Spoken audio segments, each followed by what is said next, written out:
Hi friends, welcome to top cine news and reviews. Obsession ಇದು recent ಆಗಿ English film ಇಂಡಸ್ಟ್ರಿಯಿಂದ ಬಂದಿರುವಂತಹ ಒಂದು cinema starring Michael Johnston and Indian Everett. Story ಲೈನ್ಗೆ ಬರೋದಾದ್ರೆ, ಬೇರ್ ಮತ್ತು ನಿಕ್ಕಿ ಒಂದೇ ಮ್ಯೂಸಿಕ್ ಸ್ಟೋರ್ ಅಲ್ಲಿ ಎಂಪ್ಲಾಯೀಸ್ ಆಗಿ ಕೆಲಸ ಮಾಡ್ತಾ ಇರ್ತಾರೆ. ಅವರಿಬ್ರು ಲಾಂಗ್ ಟೈಮ್ ಇಂದ ಫ್ರೆಂಡ್ಸ್ ಆಗಿರ್ತಾರೆ. ಬೇರ್ ಒಂದು ಅಂಗಡಿಗೆ ಹೋಗಿದ್ದಾಗ ಒನ್ ವಿಶ್ ವಿಲೋ ಅನ್ನೋ ಒಂದು ಟಾಯ್ಗೆ ಇರುವಂತಹ ಸೂಪರ್ ನ್ಯಾಚುರಲ್ ಪವರ್ಸ್ ಬಗ್ಗೆ ತಿಳ್ಕೊಂಡು ಆ ಒಂದು ಟಾಯ್ನ ಅವನು ತಗೊಂಡ್ಬರ್ತಾನೆ. ಅವನ ಲಾಂಗ್ ಟರ್ಮ್ ಫ್ರೆಂಡ್ ನಿಕ್ಕಿಗೆ ಅವನ ಮೇಲೆ ಲವ್ ಆಗೋ ತರ ಆಗ್ಬೇಕಾಗಿ ಬೇರು ಒನ್ ವಿಶ್ ವಿಲೋ ಟಾಯ್ ಮುಂದೆ ಅವನ ಬೇಡಿಕೆನ ಇಡ್ತಾನೆ. ಆಶ್ಚರ್ಯ ಎಂಬಂತೆ ಒಂದು ದಿನ ನಿಕ್ಕಿ ಅವಳೇ ಬಂದು ಬೇರ್ಗೆ ಪ್ರಪೋಸ್ ಮಾಡ್ತಾಳೆ. ನಿಕ್ಕಿ ಮತ್ತು ಬೇರ್ ಮಧ್ಯ love and live in relationship start ಆಗುತ್ತೆ. ಆ ಒನ್ ವಿಶ್ ವಿಲೋ ಟಾಯ್ ಮುಂದೆ ಬೇರ್ ಇಟ್ಟಂತಹ ಒಂದು ವಿಶ್ ಅವನಿಗೆ ಫುಲ್ಫಿಲ್ ಆಗಿರುತ್ತೆ. ಆ ಸೂಪರ್ ನ್ಯಾಚುರಲ್ ಪವರ್ ಇರುವಂತಹ ಟಾಯ್ ನ ಸಹಾಯದಿಂದ ಬೇರ್ ನಿಕ್ಕಿ ಲವ್ ನ ಪಡ್ಕೊಂಡಿರ್ತಾನೆ. ನಿಕ್ಕಿ ಸಡನ್ ಆಗಿ ಬೇರ್ ಮೇಲೆ ತುಂಬಾ ಪೊಸೆಸಿವ್ ಆಗಿ ಆಡೋದಿಕ್ಕೆ ಶುರು ಮಾಡ್ಕೊಂಡಿರ್ತಾಳೆ.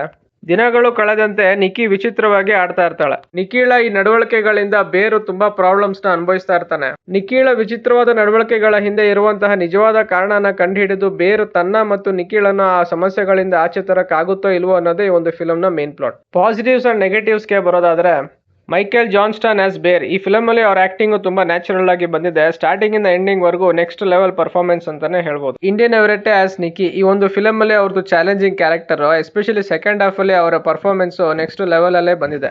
ಮಿಕ್ಕ ಎಲ್ಲ ಸಪೋರ್ಟಿಂಗ್ ಆಕ್ಟರ್ಸ್ ಸಹ ಆಕ್ಟಿಂಗ್ ವೈಸ್ ಡೀಸೆಂಟ್ ಆಗಿ ಮಾಡಿದ್ದಾರೆ. ಡೈರೆಕ್ಷನ್ ವಿಷಯಕ್ಕೆ ಬರೋದಾದ್ರೆ, ಒಂದು ಇಂಟ್ರೆಸ್ಟಿಂಗ್ ಫ್ಯಾಂಟಸಿ ಐಡಿಯಾನ ಸ್ಟೋರಿ ಮಾಡ್ಕೊಂಡಿದ್ದಾರೆ. ಇನ್ನು ಎಕ್ಸಿಕ್ಯೂಷನ್ ಗೆ ಬರೋದಾದ್ರೆ, film starting 15 to 20 minutes slow ಆಗಿ ಹೋಗುತ್ತೆ.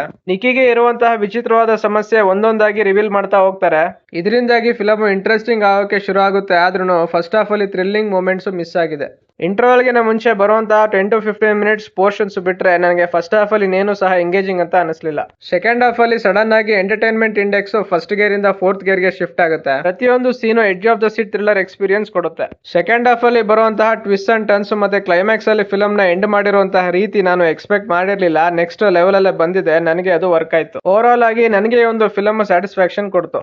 Top cine news and reviews ಕಡೆಯಿಂದ ಈ ಫಿಲಂಗೆ ಕೊಡ್ತಾ ಇರುವಂತ ರೇಟಿಂಗ್ 3.25 ಔಟ್ ಆಫ್ 5. ಇನ್ನು ನೀವೇನಾದ್ರೂ romantic and fantasy horror thrillers ನ ಇಷ್ಟಪಡೋರಾದ್ರೆ ಈ ಫಿಲಂ ಮಸ್ಟ್ ವಾಚ್ ಅಲ್ಲದೆ ಹೋದ್ರೂ ಒನ್ ಟೈಮ್ ನೋಡೋದಕ್ಕೆ ಅಡ್ಡಿ ಇಲ್ಲ. ಇದಿಷ್ಟು ಈ ಫಿಲಂ ನೋಡಿ ನನಗೆ ಅನ್ಸಿದ್ದು. ಯಾರೆಲ್ಲ ಈ ಫಿಲಂ ನೋಡಿದೀರಾ ನಿಮ್ಮ ಅನಿಸಿಕೆ ಮತ್ತು ಅಭಿಪ್ರಾಯಗಳನ್ನ ಕಾಮೆಂಟ್ ಸೆಕ್ಷನ್ ಅಲ್ಲಿ ಹಾಕಿ. ದ ಬರೋಸ್ ಇದು ರೀಸೆಂಟ್ ಆಗಿ ಇಂಗ್ಲಿಷ್ ಫಿಲಂ ಇಂಡಸ್ಟ್ರಿಯಿಂದ ಬಂದಿರುವಂತಹ ಒಂದು web series starring Alice Kremelberg and Alfred Molina, currently streaming in Netflix OTT platform. Story line ಗೆ ಬರೋದಾದ್ರೆ, ಒಂದಷ್ಟು ವಿಲ್ಲಾಸ್ ಗಳು ಇರುವಂತಹ ಒಂದು ಗೇಟೆಡ್ ಕಮ್ಯುನಿಟಿಗೆ ಬರೋಸ್ ಅಂತ ಹೆಸರಿಟ್ಟಿರ್ತಾರೆ. ಬರೋಸ್ ನ ವಿಲ್ಲಾಗಳಲ್ಲಿ ವಾಸ ಮಾಡ್ತಿರುವಂತಹ ರೆಸಿಡೆಂಟ್ಸ್ ನಿಗೂಢವಾಗಿ ಸಾವನ್ನಪ್ತಾ ಇರ್ತಾರೆ. ಈ ವೆಬ್ ಸೀರೀಸ್ ನ ಹೀರೋ ಸ್ಯಾಮ್ ಕೂಪರ್ ಒಂದು ದಿನ ಆ ಬರೋಸ್ ನ ಒಂದು ವಿಲ್ಲಾಗೆ ಶಿಫ್ಟ್ ಆಗ್ತಾನೆ. ಅವನ ಸುತ್ತಮುತ್ತ ಇರುವಂತಹ ನೈಬರ್ಸ್ ಗಳು ನಿಧಾನವಾಗಿ ಅವನಿಗೆ ಫ್ರೆಂಡ್ಸ್ ಆಗ್ತಾರೆ. ಒಂದು ದಿನ ಸ್ಯಾಮ್ ಅವನ ಕ್ಲೋಸ್ ಫ್ರೆಂಡ್ ನ ಮನೆಯಲ್ಲಿ ವಿಚಿತ್ರವಾದಂತಹ ಶಬ್ದ ಬರೋದನ್ನ ಕೇಳಿಸ್ಕೊಂತಾನೆ. ಅವನು ಅಲ್ಲಿ ಹೋಗಿ ನೋಡಿದಾಗ ಒಂದು ವಿಚಿತ್ರವಾದ ಮಾನ್ಸ್ಟರ್ ಅವನ ಫ್ರೆಂಡ್ ಅನ್ನು ಕೊಂದಿರೋದು ಅವನ ಕಣ್ಣಿಗೆ ಬೀಳುತ್ತೆ. ಈ ಒಂದು ವಿಷಯ ಸ್ಯಾಮ್ ನಿಂದ ಅದು ಹೇಗೋ ಇನ್ನ ಇಬ್ರು ನೈಬರ್ಸ್ ಗೆ ಗೊತ್ತಾಗುತ್ತೆ. 3 ಜನರು ಒಂದಾಗಿ ಈ ಒಂದು ಮಾನ್ಸ್ಟರ್ ನ ರಹಸ್ಯನ ಕಂಡುಹಿಡಿಯೋದಕ್ಕೆ ಡಿಸೈಡ್ ಮಾಡ್ತಾರೆ. ಸ್ಯಾಮ್ ಕೂಪರ್ ಮತ್ತು ಅವನ ಟೀಮ್ ಗೆ ಆ ಒಂದು ಮಾನ್ಸ್ಟರ್ ನ ರಹಸ್ಯನ ಕಂಡುಹಿಡಿದು ಬರೋಸ್ ನ ನಿವಾಸಿಗಳನ್ನ ಮಾನ್ಸ್ಟರ್ ನಿಂದ ಕಾಪಾಡಕ್ ಆಗುತ್ತೋ ಇಲ್ವೋ ಅನ್ನೋದೇ ಈ ಒಂದು ವೆಬ್ ಸೀರೀಸ್ ನ main plot. Positives and negatives ಗೆ ಬರೋದಾದ್ರೆ, ಆಕ್ಟಿಂಗ್ ವೈಸ್ ಎಲ್ಲಾ ಕ್ಯಾರೆಕ್ಟರ್ಸ್ ಅವರ ರೋಲ್ ಗೆ 100% ಜಸ್ಟಿಫಿಕೇಶನ್ ಕೊಟ್ಟಿದ್ದಾರೆ. ಡೈರೆಕ್ಷನ್ ವಿಷಯಕ್ಕೆ ಬರೋದಾದ್ರೆ, ಕ್ರಿಯೇಟಿವ್ ಆಗಿರುವಂತಹ ಒಂದು ಫ್ಯಾಂಟಸಿ ಸ್ಟೋರಿನ ಮಾಡ್ಕೊಂಡಿದ್ದಾರೆ. ಸ್ಟೋರಿ ಮೇಲೆ ವರ್ಕ್ ಮಾಡಿರೋದು ಎವಿಡೆಂಟ್ ಆಗಿ ಕಾಣುತ್ತೆ. ಎಕ್ಸಿಕ್ಯೂಷನ್ ಗೆ ಬರೋದಾದ್ರೆ, ಟೋಟಲ್ 8 ಎಪಿಸೋಡ್ಸ್ ಇದೆ. ಎಪಿಸೋಡ್ ನಂಬರ್ 1 ತುಂಬಾ ಸ್ಲೋ ಆಗಿ ತಗೊಂಡೋಗಿದ್ದಾರೆ. ನನಗೆ ಬೋರಿಂಗ್ ಫೀಲ್ ಕೊಡ್ತು. ಎಪಿಸೋಡ್ ನಂಬರ್ 2 ಅಲ್ಲಿ ಸ್ಟೋರಿಲಿ ಏನು ಸಹ ಪ್ರೋಗ್ರೆಸ್ ಆಗೋದಿಲ್ಲ. ಒಂದಷ್ಟು ಅನ್ವಾಂಟೆಡ್ ಸೀನ್ಸ್ ನ ಆಡ್ ಮಾಡಿ ಸೀರೀಸ್ ನ ಡ್ರ್ಯಾಗ್ ಮಾಡಿದ್ದಾರೆ ಅಷ್ಟೇನೆ. ಈ ಸೀರೀಸ್ ನ most boring and dead episode ಅಂದ್ರೆ ಎಪಿಸೋಡ್ ನಂಬರ್ 2 ಏನೆ. ಇದರಿಂದಾಗಿ ಎಪಿಸೋಡ್ ನಂಬರ್ 2 ನನಗೆ ವರ್ಕ್ ಆಗ್ಲಿಲ್ಲ. ಎಪಿಸೋಡ್ ನಂಬರ್ 3 ಅಲ್ಲಿ ಫಾರ್ಮಾಲಿಟೀಸ್ ಎಲ್ಲ ಮುಗಿಸಿ ಮೇನ್ ಪ್ಲಾಟ್ ಗೆ ಬರ್ತಾರೆ. ಇದುವರೆಗೂ ಬರೋಸ್ ನ ನಿವಾಸಿಗಳಿಗೆ ಗೊತ್ತಿಲ್ಲದಿರುವಂತಹ ಒಂದು ಮಾನ್ಸ್ಟರ್ ನ ರಹಸ್ಯಗಳನ್ನ ಸ್ಯಾಮ್ ಅಂಡ್ ಟೀಮ್ ಇನ್ವೆಸ್ಟಿಗೇಟ್ ಮಾಡಿ ಕಂಡುಹಿಡಿಯುವಂತಹ ಪೋರ್ಷನ್ಸ್ ಎಂಗೇಜಿಂಗ್ ಆಗಿ ಬಂದಿದೆ. ಎಪಿಸೋಡ್ ನಂಬರ್ 3 ಸಹ ಸ್ಲೋ ಆಗಿ ತಗೊಂಡೋಗಿದ್ದಾರೆ. ಆದ್ರೂ ಎಪಿಸೋಡ್ 1 and 2 ಕಂಪೇರ್ ಮಾಡ್ಕೊಂಡ್ರೆ ಸ್ಕ್ರೀನ್ ಪ್ಲೇ ಬೆಟರ್ ಆಗಿ ಬಂದಿದೆ ಅಂತ ಹೇಳ್ಬೋದು. ಎಪಿಸೋಡ್ ನಂಬರ್ 4 ಅಲ್ಲಿ ಆ ಒಂದು ಮಾನ್ಸ್ಟರ್ ಬರೋಸ್ ಗೆ ಹೇಗೆ ಬಂದು ತನ್ನ ಕೆಲಸವನ್ನು ಮುಗಿಸ್ಕೊಂಡು ಹೋಗ್ತಾ ಇದೆ ಅನ್ನೋದನ್ನ ಸ್ಯಾಮ್ ಅಂಡ್ ಟೀಮ್ ಕಂಡು ಹಿಡಿದು ಆ ಒಂದು ಮಾನ್ಸ್ಟರ್ ನ ಸಾಯಿಸೋದಕ್ಕೆ ಮಾಡುವಂತಹ ಐಡಿಯಾಸ್ ಆ ಪೋರ್ಷನ್ಸ್ ಗ್ರಿಪ್ಪಿಂಗ್ ಆಗಿ ಬಂದಿದೆ. ಬರೋಸ್ ನಲ್ಲಿ ಆಗ್ತಿರುವಂತಹ ನಿಗೂಢ ಸಾವುಗಳ ಹಿಂದೆ ಕ್ರೈಮ್ ಆಂಗಲ್ ಇಂದನೂ ಸಹ ಒಂದಷ್ಟು ಸಸ್ಪೆಕ್ಟ್ಸ್ ಗಳು ಉಟ್ಕೊಂತಾರೆ. ಈ ಎಲ್ಲಾ ಪಾಯಿಂಟ್ಸ್ ಗಳಿಂದಾಗಿ ಎಪಿಸೋಡ್ ನಂಬರ್ 4 ಎಂಗೇಜಿಂಗ್ ಆಗಿ ಬಂದಿದೆ. ಎಪಿಸೋಡ್ ನಂಬರ್ 5 ಅಲ್ಲಿ ಮಾನ್ಸ್ಟರ್ ರಿಲೇಟೆಡ್ ಆಗಿ ಇನ್ನೂ ಒಂದಷ್ಟು ಸೀಕ್ರೆಟ್ಸ್ ರಿವೀಲ್ ಆಗ್ತಾ ಹೋಗುತ್ತೆ.